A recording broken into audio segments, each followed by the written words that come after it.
Apakah Indonesia sedang baik-baik, saudara?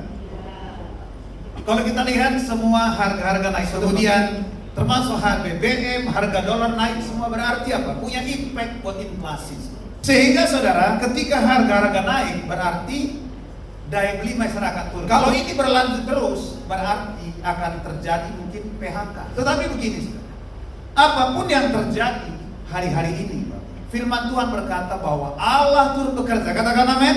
Amin. Roma 8:28 berkata bahwa Allah turut bekerja dalam segala hal untuk mendatangkan kebaikan. Jadi bagaimanapun kondisi keadaan hari ini, percayalah saudara bahwa Allah turut bekerja. Bapak Ibu, apa yang sedang terjadi hari ini sebenarnya sudah dinubuatkan oleh firman Tuhan.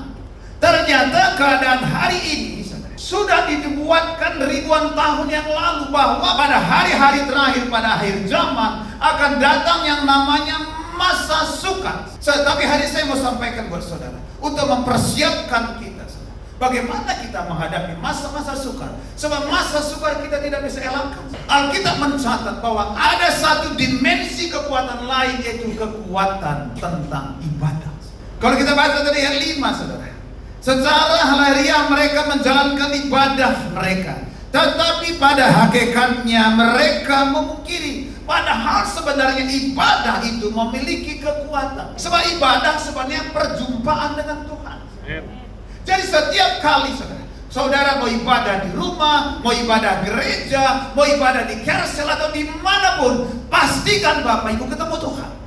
Pada waktu kita mengalami perjumpaan dengan Tuhan, saya percaya ada kekuatan yang Tuhan berikan, ada arahan, ada petunjuk yang harus kita lakukan, sehingga setiap masa sukar, setiap apapun yang kita hadapi, semua bisa kita lewati. Ibadah, orang Kristen kan ibadah tiap minggu, betul Bapak Ibu?